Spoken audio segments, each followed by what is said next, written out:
எந்திரிக்கிறான் 5 வாட்டி இல்ல 6ஆவது டைம் முழுங்கியது. அப்ப அவனுக்கு என்ன ஆயிடுச்சு, அந்த 5ஆவது டைம்ல அவன் மனசுல கர்வம் போகல, திமிரு போகல, தாழ்ன்ற ஆங்காரம் போகல.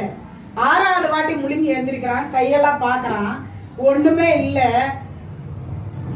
7ஆவது டைம் அவன் முழுமையா ஒப்பு கொடுக்கிறான். பார்க்கலாம், அந்த ஒரு டைம் முழுசா மனசை ஒப்பு கொடுக்கிறான். ஒப்பு கொடுத்து அவன் கீழே முழுங்கி எந்திரிக்கும் போது குழந்தை மாதிரி இருந்துச்சு அது மேனி எல்லாம்.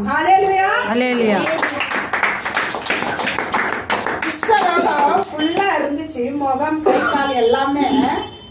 அந்த 7ஆவது டைம் முழுங்கி எந்திரிச்சா இல்லைங்களா, அந்த கையில ஸ்மூத்தா குழந்தை எப்படி கை எப்படி இருக்குதோ அந்த மாதிரி ஸ்மூத்தா ஆயிடுச்சுங்களா.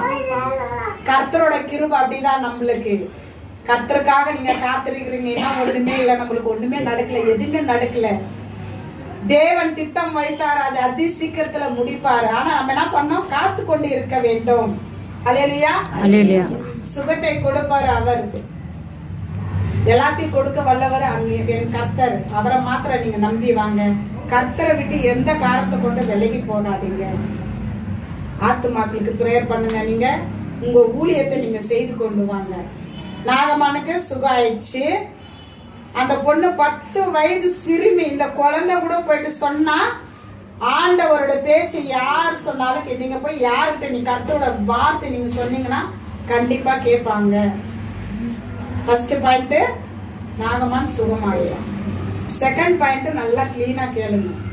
மரித்து போனா இருக்கிற மட்டும் நம்ம சந்தோஷமா இருக்கலாம், ஜாலியா இருக்கலாம், என்ஜாய் பண்ணலாம், எல்லாமே இருக்குவாங்க.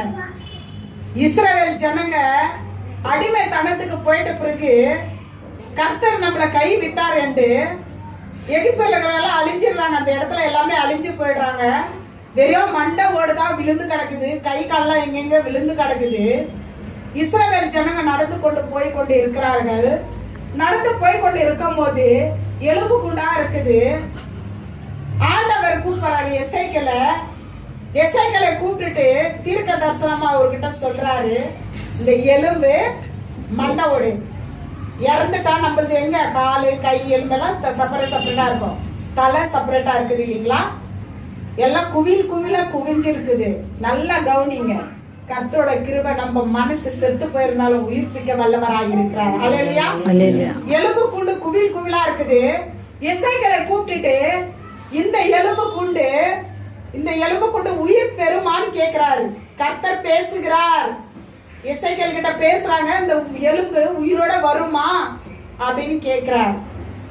அல்லேலூயா.